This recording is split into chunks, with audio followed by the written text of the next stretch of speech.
Bom dia, Pedro. Bom dia. Bom dia. Bom dia. Começa agora o programa Coffee Break.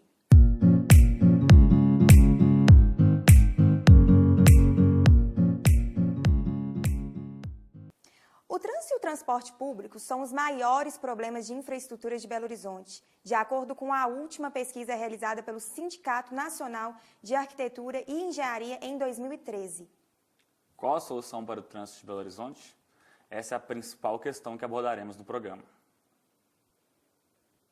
Aos 120 anos, Belo Horizonte ainda enfrenta problemas na mobilidade urbana. Excesso de veículos nas ruas, engarrafamentos e transportes públicos precários são alguns dos principais obstáculos. De que modo o planejamento urbano impacta em tudo isso?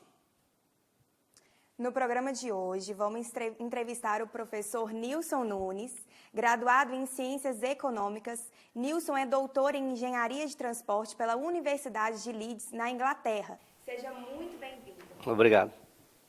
Bom, nós sabemos que Belo Horizonte, né, ela foi uma cidade planejada e ela nasceu com o propósito de se localizar ali, né, na Avenida do Contorno, mas tornou uma proporção ainda maior, né? O crescimento passou por cima do planejamento.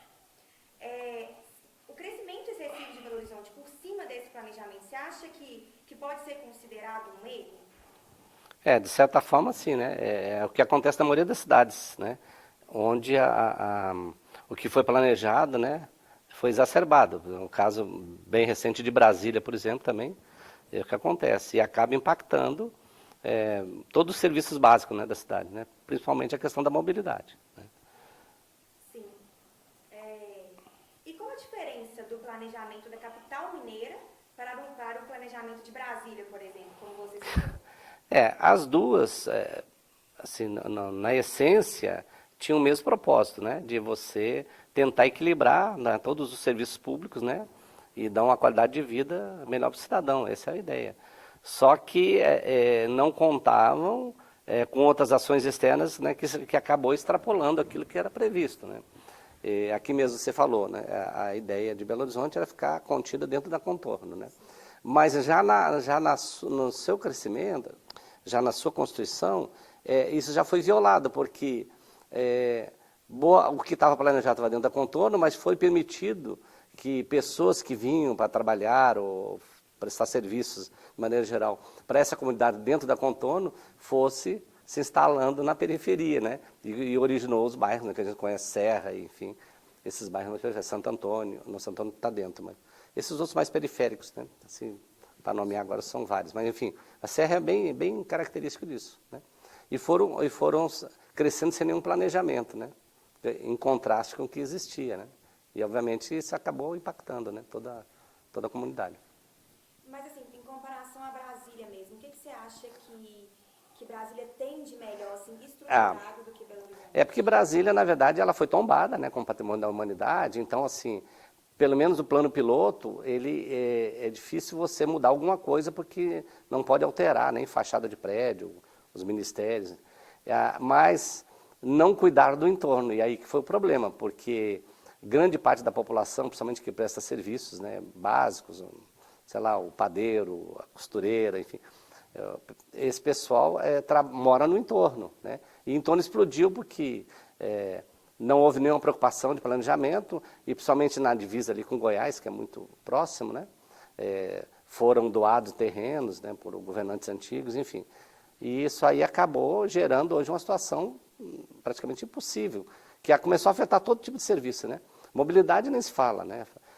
Eu até estava brincando com um colega que pela primeira vez na vida eu perdi um avião, porque eu fui a uma reunião lá no plano piloto, deu um temporal e nós ficamos sitiados, não tinha como sair.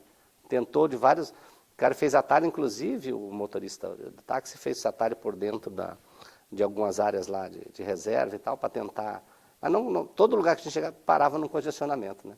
Acabei chegando no aeroporto, que em situação normal 15 minutos lá do plano piloto, acabei chegando com 40 minutos de atraso. Então, realmente isso impacta, né? Essa falta de planejamento impacta qualquer comunidade. É muito comum. Exatamente. E outro fenômeno que a gente também vem enfrentando, né, essa dissociação do planejamento da mobilidade e do planejamento urbano em si, né? São coisas inerentes, um interfere no outro, mas em termos de política ainda é bastante dissociado. Por exemplo, essa permissividade com a verticalização, né? Do ponto de vista, por exemplo, da prefeitura ou dos órgãos de planejamento urbano, é interessante você adensar, porque você acaba criando economia de escala, né? O serviço de água, né, abastecimento de água, esgoto, tudo, ele fica mitigado, porque você tem mais pessoas concentradas e pagando pelo serviço, né? Fica melhor do ponto de vista da administração.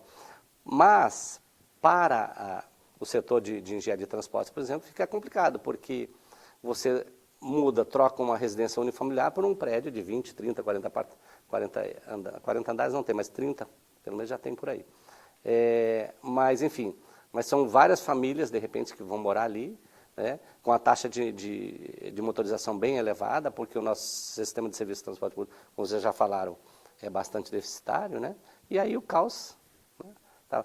E outra coisa também, o sistema viário não acompanha, né?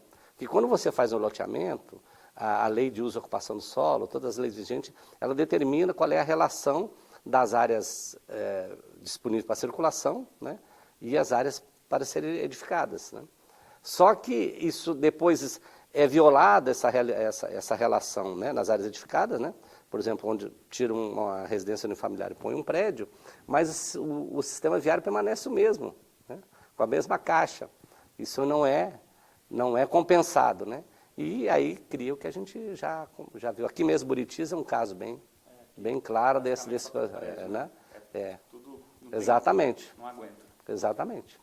No caso de Belo Horizonte, eu estava até pesquisando hoje a respeito, foi essa questão da contorno, e aí parece que as vilas eram vilas até que um pouco mais distantes. Eram vilas de trabalhadores que acabaram, lógico, né? isso é normal, foi conurbando, né? E, enfim, hoje é o que existe. Acho que é normal, como você falou, mas pensando no atual hoje, né, como passou-se muitos e muitos anos, qual que você vê como uma solução para tudo isso que aconteceu? O problema todo é o seguinte, na engenharia a gente fala, você desconstruir ou demolir é muito mais caro do que construir, né?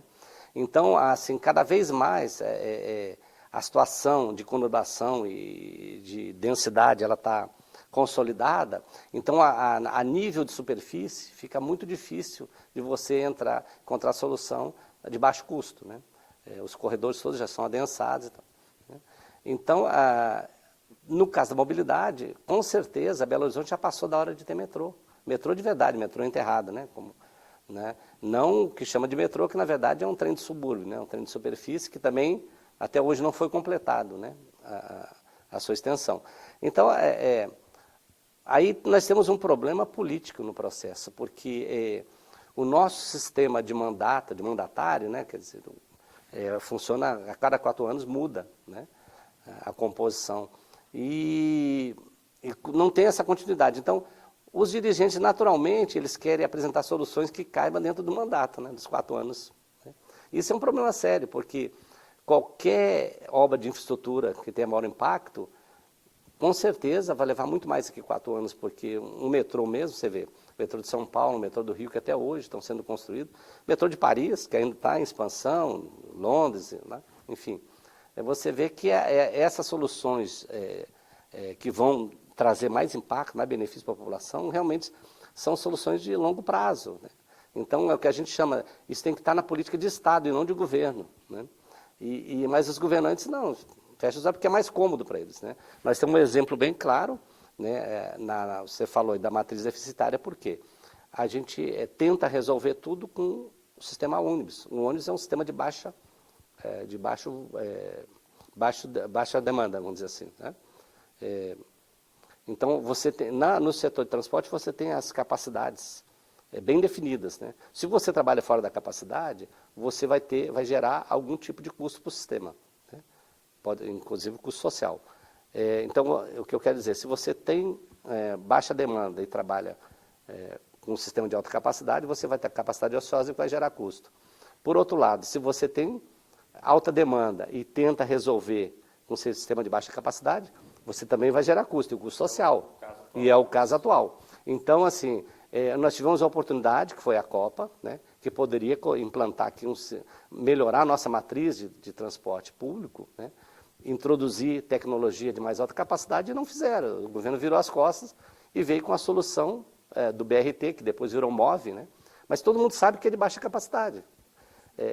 Tanto que, na época, eu fui um dos críticos, quando me perguntaram se o BRT ia resolver o problema da mobilidade. Eu disse não, porque hoje o corredor, no caso da Antônio Carlos, que eu citei, e da Cristiano Machado, eu falei, o corredor do Antônio Carlos, hoje tem, no ponto mais crítico, em torno de 50 mil passageiros por hora por direção, em todos os modos, né?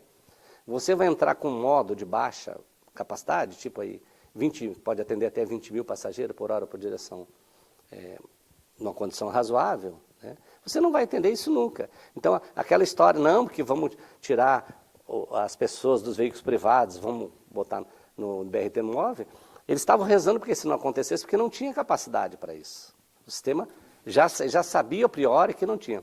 Tanto que eu falei outra coisa, que na época fui criticado, eu disse assim, até eu lembro de um repórter, acho que foi de Estados Unidos, me perguntou, mas professor, e aí? O que vai acontecer? Se não tem capacidade, o que vai acontecer? Eu disse, vai acontecer uma coisa bastante simples. Vão colocar ônibus na marginal.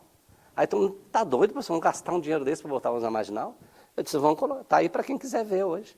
Que disseram que era uma coisa temporária, né, que está aí há vários anos. Então, essas são essas questões, né, que tem... Acho que define o quadro. É muito interessante a gente pensar sobre essas soluções, né? Uhum. E acho que é o que você falou, tem problemas políticos, são muitos Sim. problemas envolvidos. Esse talvez seja o pior. Agora nós vamos para um rápido intervalo e já a gente volta. Ok.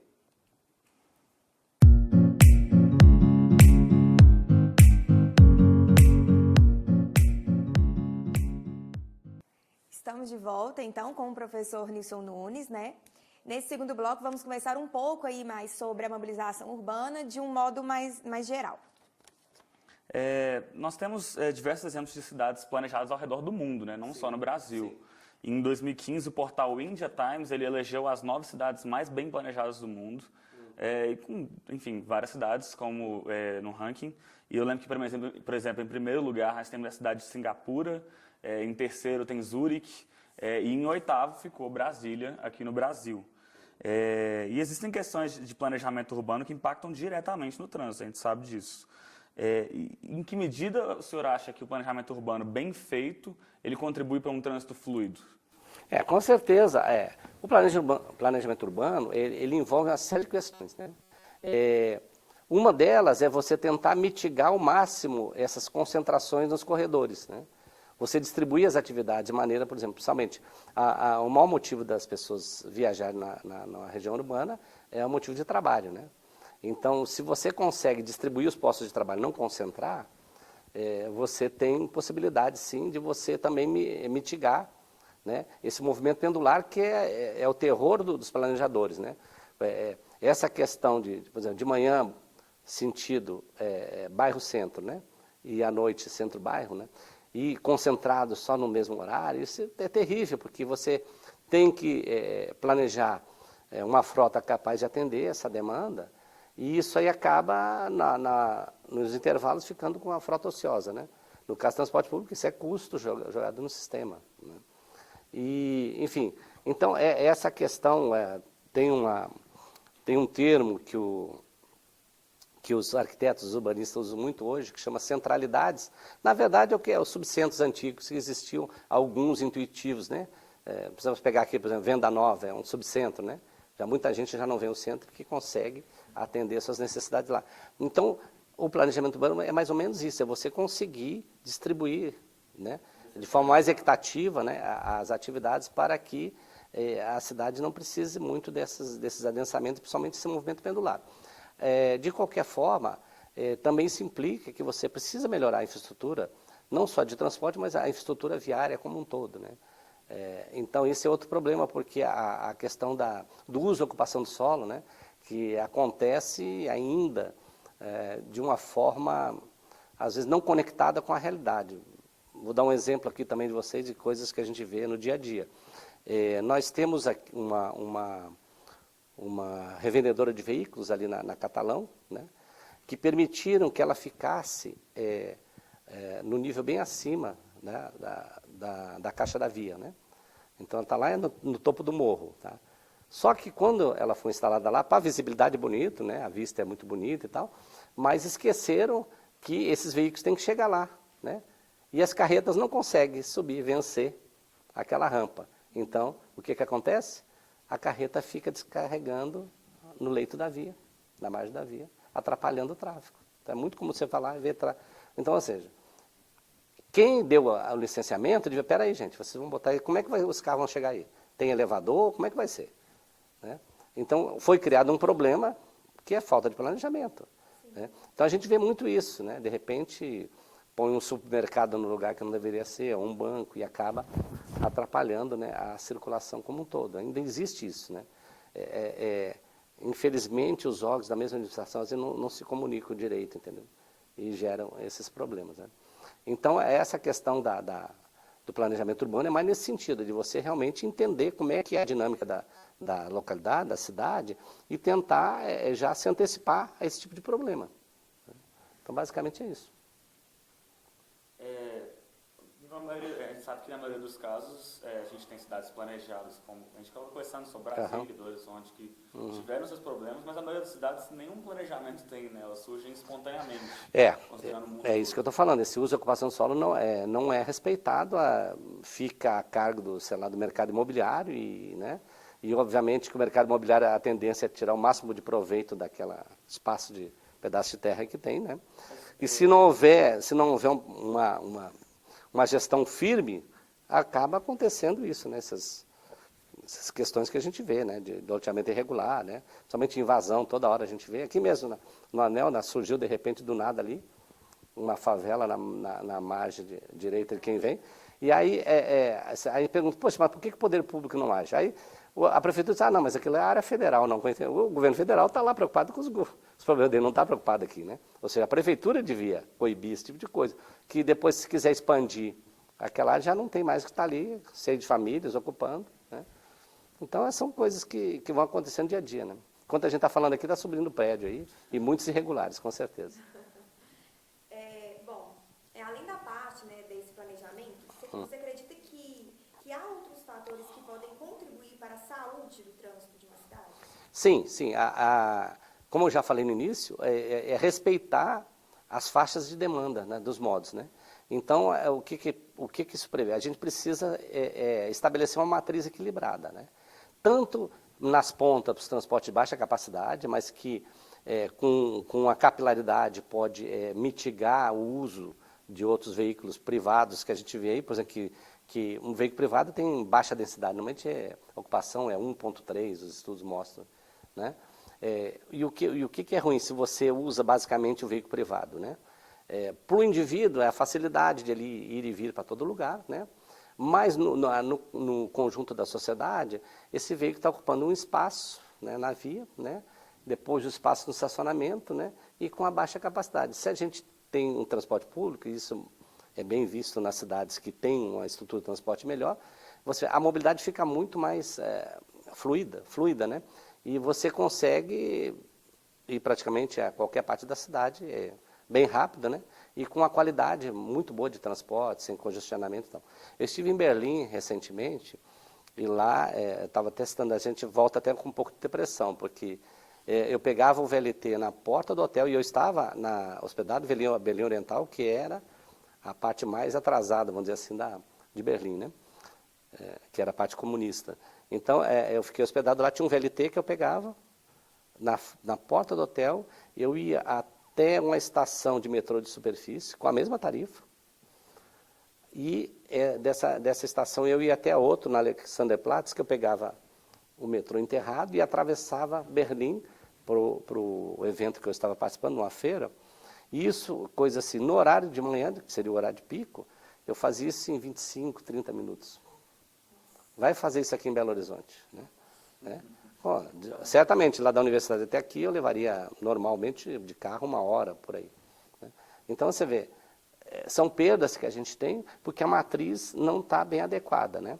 Então, uma cidade como Belo Horizonte, outro dia nós estávamos discutindo no fórum de debates, que aqui são fundos de vale com montanhas, né?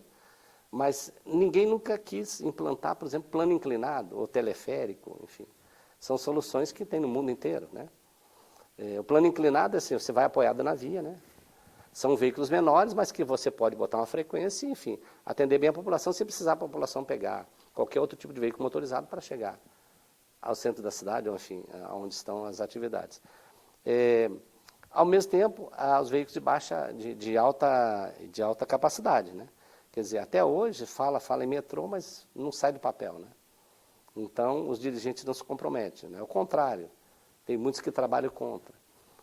Vem essa história, porque é caro. Eu falo assim, sim, já tem vários estudos apontando, inclusive São Paulo, qual é o custo social de você usar uma matriz equivocada, como essa, baseada só nos modos rodoviários, né?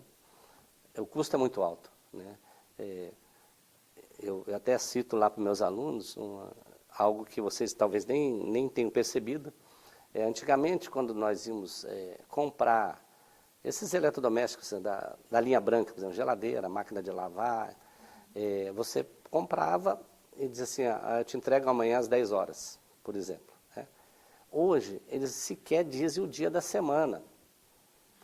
Porque não sabe que a mobilidade está tão restrita que eles falam o seguinte, então, a hora que a gente conseguir viabilizar a entrega, a gente telefona antes, avisa. É assim que funciona, entendeu? Ou seja, as próprias empresas que trabalham e precisam da mobilidade têm dificuldade nessa relação, isso acaba gerando custo, porque não consegue realizar suas tarefas do dia, que fica acumulada para outra, né? Então, na logística hoje, tem pessoas que estudam isso, né, de maneira a mitigar o que deixou de ser feito. Enfim, essa é a nossa realidade, né? Faz muito sentido. Mais alguma coisa? Não, acho que é só. Então, muito obrigada, Nilson, pela sua presença. A gente fica muito grato pela sua presença aqui.